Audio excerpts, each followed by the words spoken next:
Can't even get this thing on the lift. I'm too weak. And it's too dead.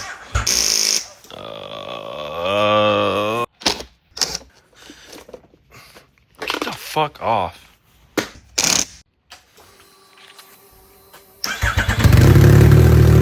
Yeah. Hot take, NRC's hot pile of shit. Same thing that happened on my last XSR. Look at that. Look at this. And you just bought this thing.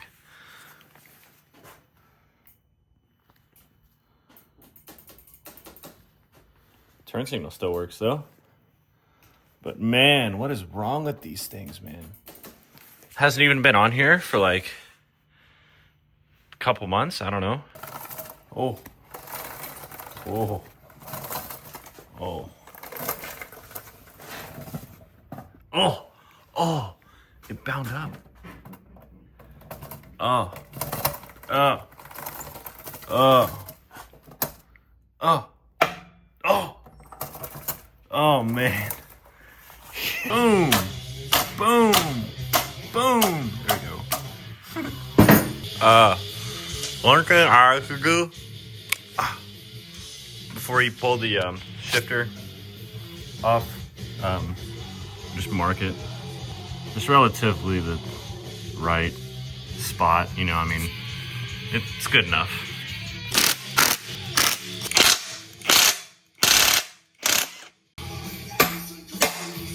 Boom!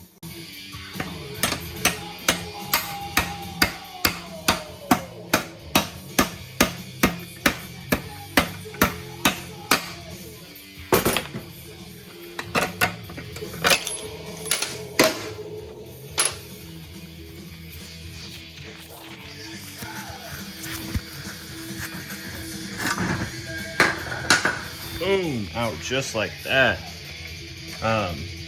You probably already know this because you have brains, but don't use a screwdriver. Don't use a flathead when you're hammering out axles. You fuck up the sides of the threads. Ask me how I know sometime. Oh my god. Yay! Old chain gone. 14 millimeter for the rear sprocket. Oh, come on. There we go.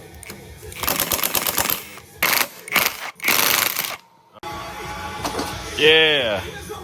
Oh. What the hell? What is this ring? Huh. I don't know what that ring is, but I think I'm gonna put it back on. Is this a speed ring? No. Because your speed sensor should be on that side. Yeah, okay. I don't know what that is, actually. How many teeth was this? I think it's OEM. It doesn't say. Huh. Garbage. And just like that. Okay, is this... Yeah, okay. Flat side goes against the wheel. The little ledge or whatever faces the outside, just like that. That ring thing, whatever that is, I have no idea. I don't think that was on my last one, but because it came off it, I'm just gonna put it back on. Tighten these bolts, rear wheel goes back on. Easy peasy, cover girl. I don't have grease for your rear axle, I'm sorry, buddy. But it doesn't look that dry, so I'm just gonna consider it decent. Okay, if you're curious how I broke this strip nut loose, I'm gonna do the same to the other side. I just grabbed the 12 millimeter and just backed this bolt out all the way. I had to do that on my CBR900 and a couple other bikes, but yeah, this is stripped out. Just back this out, you know. I mean, we're gonna go all the way down on it anyways, so like, whatever. I mean, you could also replace this nut, but I don't have another one right now, and we leave for our trip tomorrow, so I'm just gonna do it like this. I know your first instinct might be like, oh, let me just back this up all the way, get the max adjustment out of it, but keep in mind that you have an axle block, and it can only really go back so far without it, because like, if it was backed in more, it would be like past this. So you just kind of want to put the axle block on there and then see how far in you could go without it being past the hole for the axle to go through. So this is like the furthest in we could go comfortably. So I'll just lock that down there with my 12mm and some pliers. And then let me do the other side. And then that's the rear sprocket on. Front sprocket's next. Damn, I'm making like good time. Like, I mean, you could do these really fast. I think I'm like maybe 20 minutes in. So I'm gonna get that side done, throw the wheel back on, front sprocket off, new front sprocket on, tie it all together, and boom, you're good. Same thing on this side, just use the 12mm to get it out. Oh my gosh, I cannot speak. Same thing, I'm just gonna run this in all the way, probably about right there on that nut, seems good.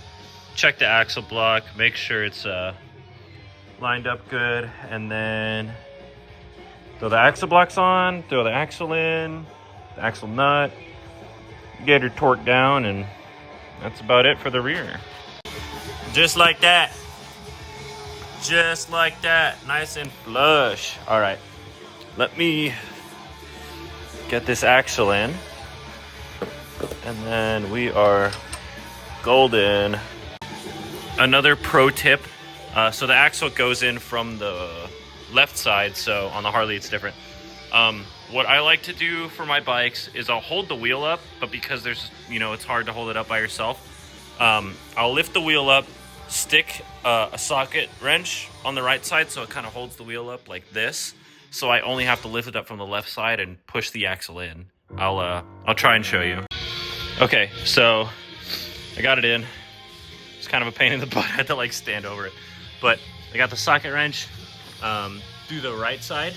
You can see, I mean, it's through the bushing and everything. I get to put the axle block on after the axle's through.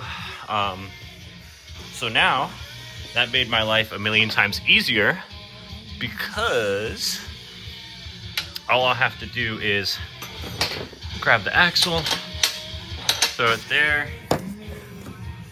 push down on this side of the wheel. Oh shit. Pull up on the left side, get the axle lined up, bam. There you go. Lined up, one person, easy. I used to be really bad at doing chains. You just kind of figure out your own little groove with it. Mallet that thing in. Socket wrench is gonna fly out. There it goes. Front sprocket time. 30mm. I need to put it in gear. Slide this back on a little bit. Kick it down into first. Can I do this one-handed? Yeah, there we go. Cool. Boom. Just like that, new sprocket just slides on. There's that. Tighten this guy up.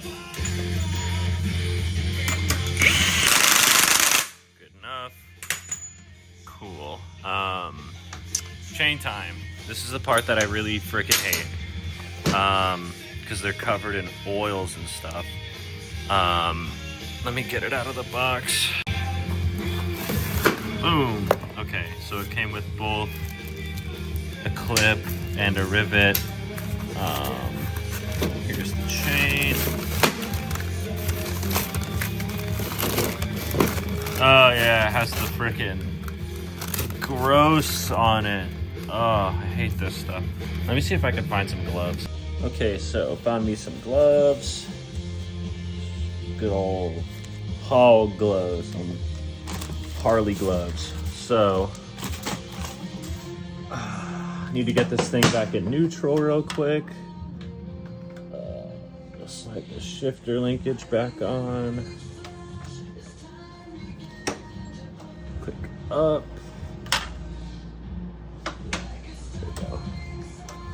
Okay, so I got the bike back at neutral. I'm going to unfold this disgusting chain. And then slide it on the rear wheel. Roll her forward. Pull it all the way through.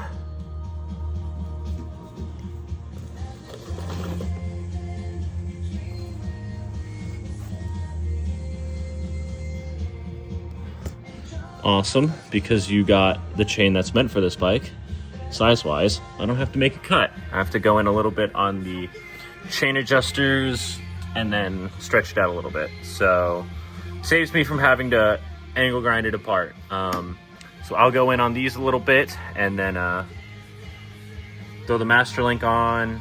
I'll show you how to rivet the master link. I'm kind of stupid and I like clip ones. I know they sometimes fall apart, but it's never happened to me. So let me adjust these real quick. Also, for master links, for the O-rings, comes with a little lube. So just throw it out on the O-rings and then slide that master link on. Okay, so first things first with this, there's a little pin in there that's set in there to mushroom the rivets out, but first I kind of like to just get the master link set in a little bit.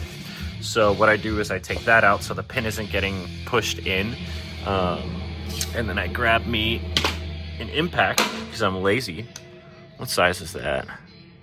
It's probably gonna be a 16. And got the impact on there. Crank it down.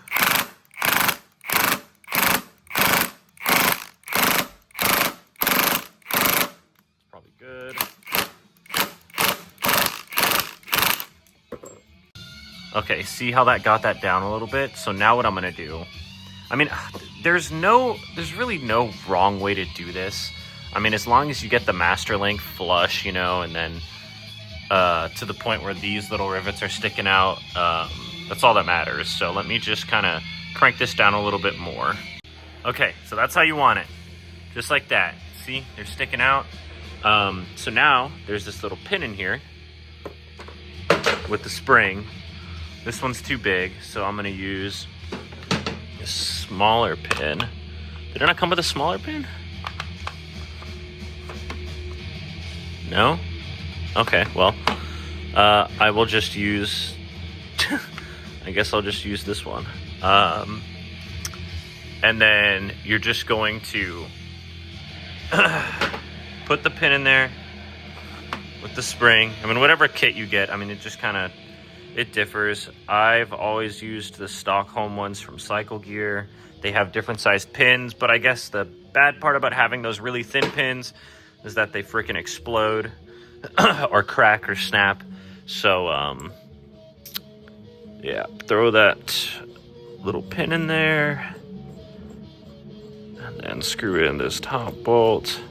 Even though it's a little different than the Stockholm one, it's pretty much the same same concept. So throw that pin in there, get that lined up. This has a hole in it, so you'll just line it up there, and then the pin will go through the center. Wrong way. Pin will go through the center of it. So we're gonna do one rivet at a time, line it up with the rivet, and just crank it down. Okay, one of the biggest things that I argue with people about is if you need your bike to be on a stand whenever you're doing your chain adjustment. I personally do not like the bike to be in the air when I do my chain adjustment, because whenever you lower the bike after doing your chain adjustment, after having like, you know, half an inch of play or whatever, chain will tighten up because it has load on it. So what I do is I put the bike on the ground and then do my adjustment there. Just like that, we got the freshie on. Looks good. Just needs a chain clean and wax. That sucks. Yeah, hell yeah.